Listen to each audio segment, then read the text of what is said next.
but now it's in the stands.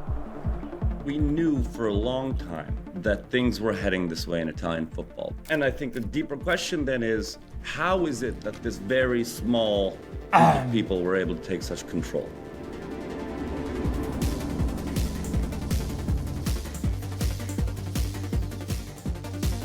Can we get another 7-hour react, Andy?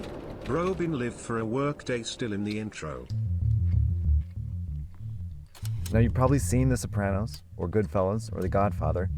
They're all stories of American offshoots of the original mafia group, the Cosa Nostra. The group originated in rural Sicily during the 1800s. It began as gangs of men hired to protect farmers and cattle herders from bandits. But it evolved into a network of clans that extorted businesses for money. They pledged oaths of loyalty, followed a code of silence, and eliminated anyone that crossed them. Around the same time, two similar mafia groups emerged: the Camorra in Campania and the Ndrangheta in Calabria. These groups infiltrated nearly every business in their territories.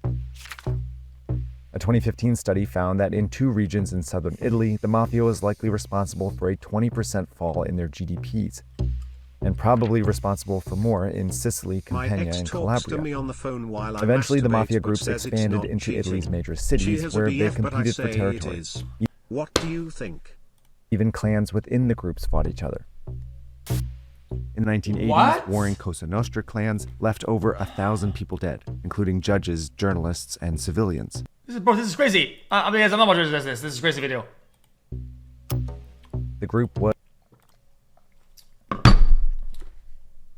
Oh, I'm done. I'm done with it.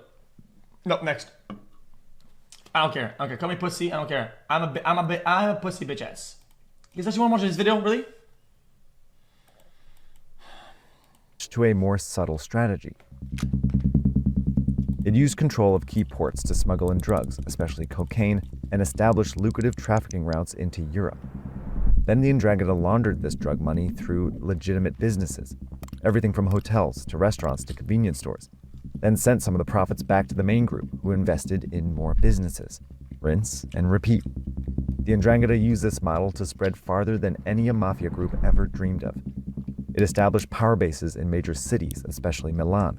Then the Ndrangheta set up franchises abroad, eventually in at least 80 countries, including Canada. The takedown and dismantling of one of the most well-known and notorious mafia crime families. Colombia. An alleged member of the Ndrangheta criminal organization was found in the city of Medellin. Even Australia. 51 organised crime clans, 14 confirmed as Ndrangheta, some taking their orders from the godfathers in Italy. The Ndrangheta are now one of the biggest criminal organizations in the world, making an estimated $60 billion a year, and it's always looking for more. I'm sure you've noticed professional football is flush with money. Well, the mafia did too. So this story took a ton of research, took me all over the internet, and one thing I've noticed since starting SP is that I'm getting a ton of those spam texts and spam emails. Thankfully, I'm managing my risk thanks to my subscription to Incogni. Incogni keeps all my personal, also selling steps in. I bought Incogni contact those now. data brokers and request the information be reviewed. Search party. Thanks again to Incogni to support our work here. Now I'll take you back to the sports part of this story. Italians love football. They're some of the most passionate fans in the world, and the atmosphere at an Italian football match is unlike anywhere else. It is interesting. But for as long as the Italians have loved football, I want to know more about the this. mafia has profited from it. The mafia has ensnared some star players. Think of Diego Maradona hanging out with the Camorra when he played for Napoli.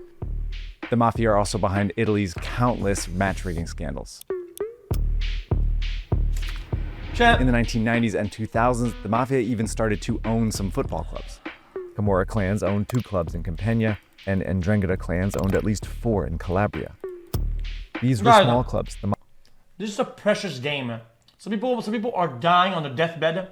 They got nothing to cheer for that makes them laugh and smile more than football. Why did anybody gotta take away this sports integrity? Bro, they just want to watch the ball go around, man. Why would you gotta ruin that, man? Mafia owned primarily to garner prestige and loyalty with the people in their territory. But as the Ndrangheta grew into an international criminal organization, their ambition grew too. Europe's top football clubs were generating hundreds of millions of dollars a year. And 2 were in Italy's richest city and Ndrangheta power base, Milan. AC Milan and Inter Milan are very successful, very popular, and they're also bitter rivals that happen to share a stadium, the San Siro. Trying to own these clubs would be far too brazen for the Ndrangheta, but the mafia group could tap into the millions of dollars that swirl around the clubs. Walk towards the San Siro and you'll see cash everywhere. There's merchandise for sale, beer for sale, food, parking, Oh, we know and that is, of champ. course, I'm tickets, not gonna say it, juicy but targets for the Ndrangheta. But the stadium is the territory of 2 powerful organizations, the Ultras. what? If football is a religion, the most devout Orthodox people of this religion are the Ultras. Martino spends time with Ultras all over the world. But he doesn't call Well, himself I would assume cash-heavy businesses are good for money laundering, no? a journalist. I much more try and dance around the idea of football anthropologist. Ultras are responsible for the songs, banners, and flares at every match. But in Italy, Ultras stand for much more than a football club. Ultras originally were a way of kind of revendicating the city-state identity of Italy, which existed before its unification in the 1860s and 70s. Ultras became a way of being hyper-proud and hyper-identified with your local traditions and customs. That hyper-identity can lead to some extraordinary things. Ultras groups give their members a sense of identity, a sense of belonging. They even act as community organizations in some cases. Ultras groups are also crucial in standing up for fans' interests with the club, and not always in the way clubs appreciate. It's not been uncommon historically for Ultras to come and demand a conversation with the coach. What? But the Ultras also have a dark side. Some Ultras groups are known for violence, use racist language, adopt radical politics, and some even get involved in crime. Milan's Ultras comprise dozens of different groups, but around 2022, they were roughly organized under 2 banners.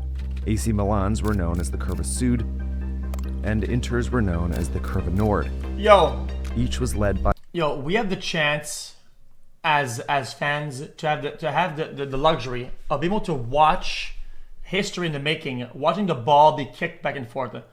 It's already a luxury to be there, okay? It's a luxury you're allowed to speak and yell at whatever the fuck.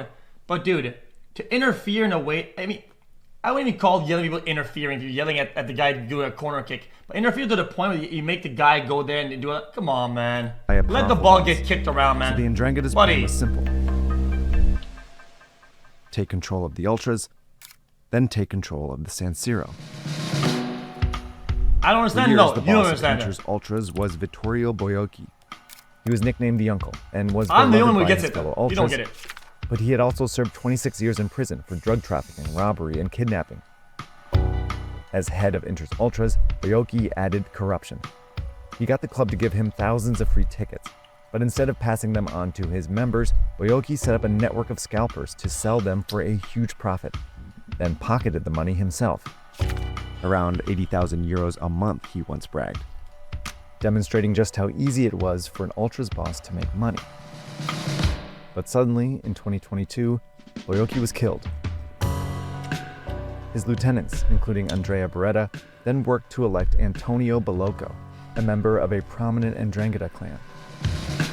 And just like that, the mafia were in. The true fans always First, get Bellocco and shafted Beretta on demanded everything. more free tickets. When Inter made the finals of the UEFA Champions League tournament in 2023, Bellocco's lieutenants reportedly threatened to cause problems unless the club coughed up 200 more tickets. The club obliged. The Inter Ultras even colluded with the leader of AC Milan's Ultras, their rival, to expand the ticket scheme. Next, they seized control of the parking, food stalls, and merchandise shops around the stadium, earning them millions of euros that they reinvested into more criminal enterprises. In just 2 years, the men turned the San Siro, the heart of Italian football, into the Ndrangheta's newest franchise. We can't have anything nice. Every time there's a beautiful thing that emerges from this complicated, culturally rich place, this evil, cancerous little of a mafia institution comes in and compromises all of it. Hey, I'm not saying all that. like in I many didn't say mafia none of that stories, shit. this one I'm just ends watching the with video. betrayal. Yeah, by the way, hey, Bolocco and Beretta didn't everybody want in to chat share that's this out there in the world. Tensions I'm grew just watching the between them video. until suddenly they reached a I boiling don't. point. I'm not. Once Beretta killed Bolocco, the Italian police saw a chance to crack down on Italy's ultras. In June, 19 ultras were found guilty of crimes, including murder, extortion, and criminal association with the Ndrangheta.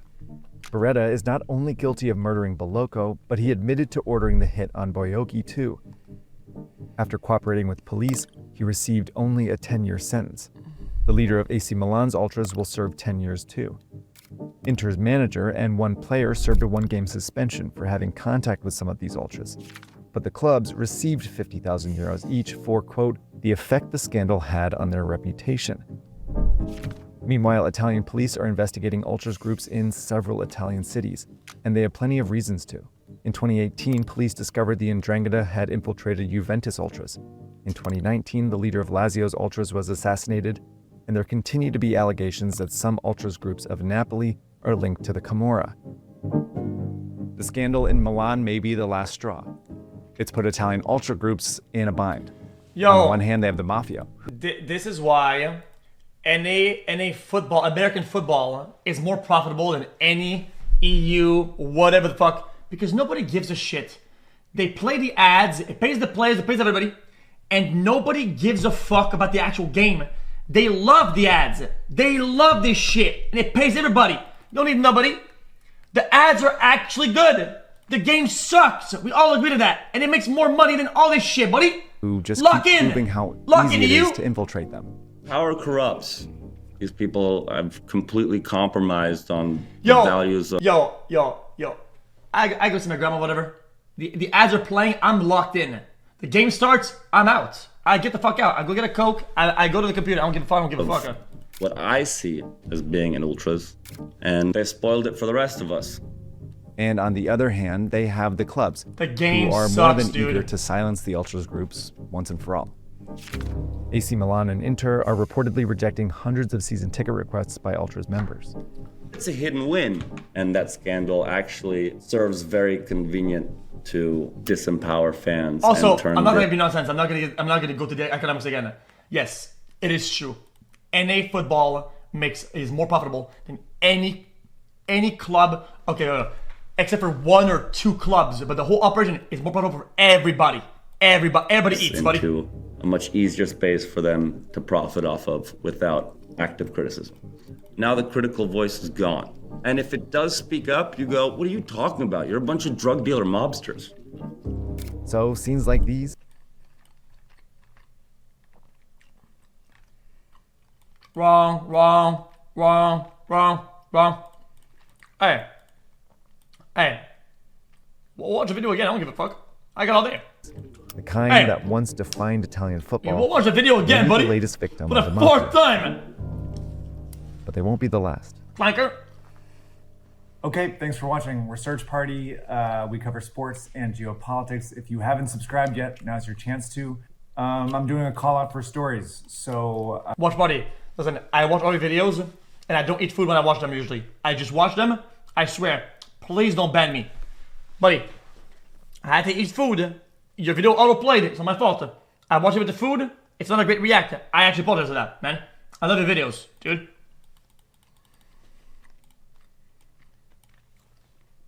Yes, the National Football League is considered the most profitable sports league globally.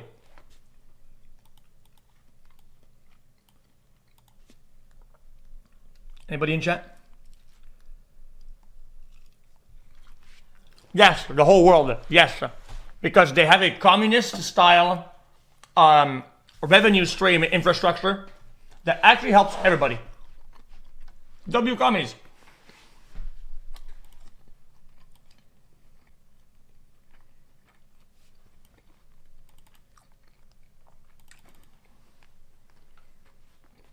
Kind of.